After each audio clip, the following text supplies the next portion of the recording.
বলছি আপনাকে মারধর করলো কি কারণে? কি মানে আপনাদের মধ্যে যে হাতাহাতিটা কি কারণে মূলত?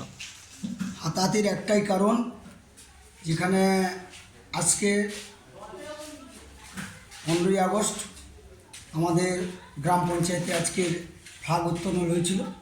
সেখানে প্রকাশ দুবে এবং রত্না দুবে, অশোক জানা এবং কিঙ্কর সিট এই গ্রাম পঞ্চায়েতের 15 বছরের হারমাত প্রধানকে নিয়ে এসেছিল। তার জন্য এলাকার মানুষ ওদেরকে ঘিরে ধরেছিল। তাই ঘিরে ধরেছিল বলে আমাদের আজকের এই প্রোগ্রামে আমি গেছিলাম, যেটা হচ্ছে কিনা আমাদের হিন্দু জাগরণ মঞ্চ থেকে আমি আমন্ত্রিত। সেখানে যাওয়ার ফলে ওরা আমার উপরে এবং আমার ছেলের উপরে আক্রমণ করে। ওরা বলছে যে আপনি নাকি তৃণমূলের সঙ্গে দীর্ঘদিন জড়িয়ে ছিলেন।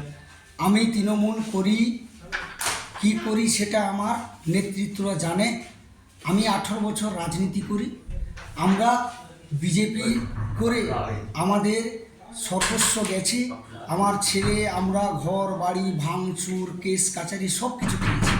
সেটা কিন্তু আমাদের নেতৃত্বরা জানে। সেই জায়গায় আমি প্রকাশ দুবে তৃণমূলের হারমাত ছিল এটা জানি, কিন্তু আমি কি দল করি সেটা আমার নেতারা জানে।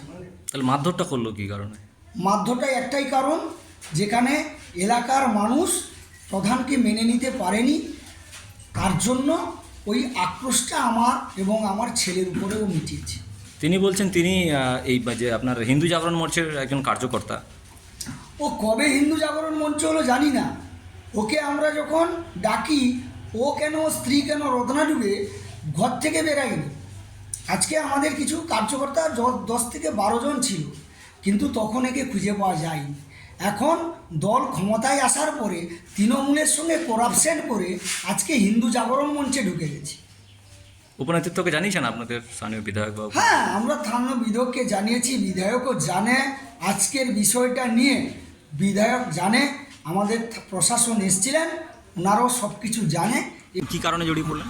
নমস্কার, আমি প্রকাশ দুবে বলছি, বলহাট গ্রাম 9 নম্বর অঞ্চলবাসী।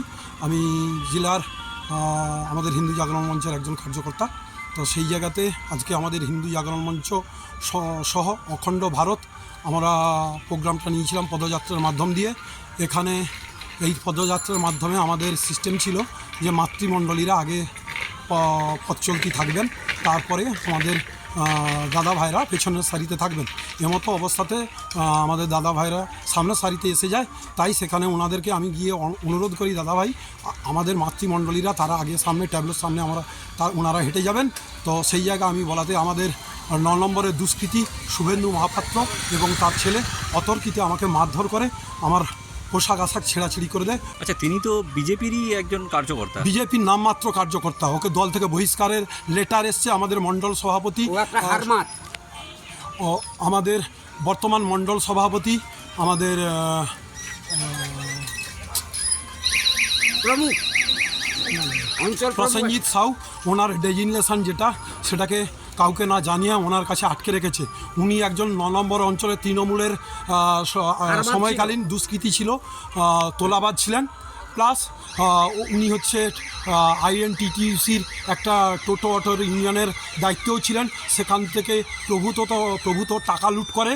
প্লাস আমাদের বড়হাট স্কুল মোড়ের সংলগ্ন একটা নির্মাণ কর্মীর অফিস খুলে বসেন, সেখান থেকে কয়েক লক্ষ টাকা ওখান থেকে লুটে পুটে নিয়ে নিজে এখন আত্মসাৎ করে। আচ্ছা, আজকে সকালে যেটা অঞ্চল অফিসে কোনো এক প্রধানকে আপনি নাকি নিয়ে গেছেন, এরকমটা অভিযোগ যেটা শুভেন্দু মহাপাত্রের কাছ থেকে শুনলাম। এটা মিথ্যা অভিযোগ। তৃণমূলের প্রধানকে যে আমি নিয়ে গেছি এটা মিথ্যা অভিযোগ।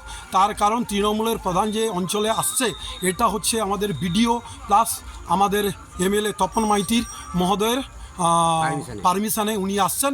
উনার ডেজিগনেশন, উনি প্রধান।